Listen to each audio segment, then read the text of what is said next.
thank you all out there for joining me once again on another glorious day to live and to love. This is your next installment, a new statement, overview, summary, example of resilience, that one quality that I have summarized as what connects all of us more than what can ever separate us. So before I get started, let me say once again that I thank you for that. And by the way, I love you. I know that's an unusual statement from this person that doesn't know you. You don't know what it looks like, where it comes from. Is this some guy trying to come on to you by tell you I love you? But give me a moment. Let me share this with you just off the cuff. And before I get into my statement to you today, I love you, let me give you some background. If you have been with me for a few other episodes, maybe a year ago, maybe a year and a half ago, I have referenced many times in many episodes about the lesson that my son, Karan, taught me, really just like this. We're having a casual conversation, and somewhere in the context of, I guess, love and just general conversation we're having at that time, he stopped me and said, "No, Dad, you gotta love everyone." So even that statement from him out of nowhere about me being the quote-unquote elder, him being my son, him saying that to me just stunned me into reality and into the present moment.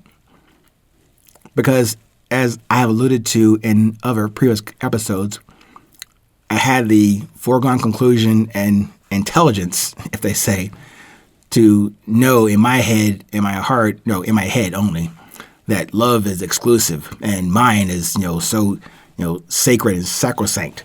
I will share it with whoever I think is worthy, and I will retain this, this vault of love in my personal storage area. A very silly way to look at it, but when my son taught me that in one statement,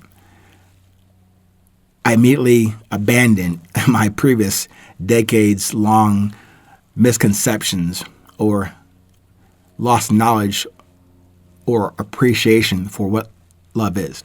Now, when he said that to me, in that sense has prompted many other episodes from that one lesson from him, but also, if you go back in the history, in the archives of the the 820 episodes, you'll see there's a summary or a sub title and a sub series called Meaning of Love episodes. So eventually I'll come back and capture all of those in like 1 week long, maybe even month long series of episodes dedicated just to that statement, the meaning of love. Because when he told me that about love everyone, he didn't give me the other part of that statement. That came to me maybe a month or two later, not only to love everyone, not for marriage or a courtship or for a sexual encounter. No, he was saying it very simply, just to love everyone you meet where you are and where they are and where you guys are together in that instance in life, but share that love. So when he said it to me, a month or two later came to me was, yes, I must learn to love everyone, comma, or semicolon, but love yourself first. And that's why I said that today at the beginning of this episode, to say to you, whoever you're out there, that I love you. Now, keep in mind, I am recording this for your casual consumption or conversations or to totally discard it. But I myself must hear this lesson for myself, meaning even me, I must go back and listen to this. And it sounds kind of weird. Listen to me tell me, what to do. I know it sounds very silly, but just consider this.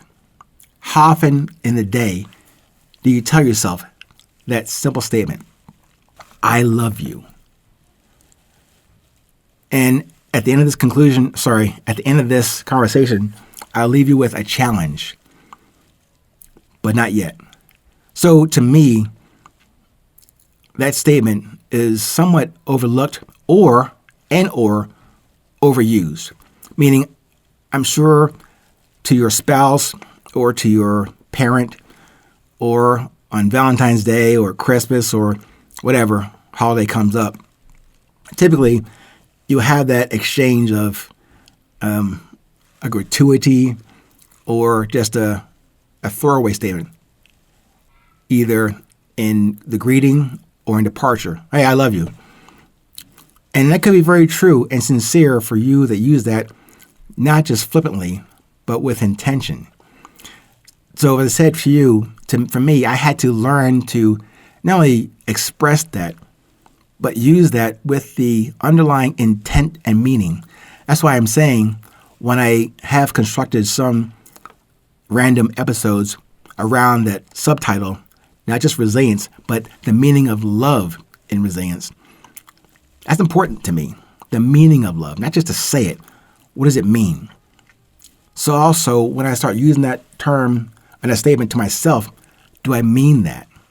That's why I said, even going further in my education from what my son taught me about loving everyone and then me adding on to love myself first. That was another big step for me to even recognize that and put that in practice. To say it, but have a meaning behind it. And even in that development of myself, I can't go around, I can, but not yet, go around saying to people, hey, I love you. Hey, I love you. It might sound kind of offensive. It might get me in trouble. But to myself, at least I can think that thought, or better, I can observe that thought to say to myself, I love that person. I love that person. And what has helped me would be, as I'm sure we all can share this also, this default knee-jerk reaction to judge, attach, or resist something that you're seeing in your travels on your journey, to say, yeah, they shouldn't wear that. Yeah, they shouldn't say that. Or they shouldn't do that. But for me to counteract that myself, I would say, I love the love in that person. I love the love in that person. That's in line with those meaning of love episodes that I mentioned to you before, that I encourage you to go back and review those for yourself. So, in conclusion, in this discussion today, I'll leave you with this challenge. Even though you may have used that term either discreetly, flippantly, or with intention, my challenge to you and to myself is, if you have used it to express outwardly to someone, I love you, just one more time than that, say it to yourself. Like, if you use that term, I love you, to your parent, your spouse, your child, whoever, I love you, say it 10 times you do that one day. Say it to yourself 11 times. If you say it to someone else outside of you, 20 times. Say it to yourself 21 times. One more time than you said to anyone else. All right. For me, I love you. To me, I love me. Stay present. Stay current. No matter where you are in this world, please remember, it's always 820.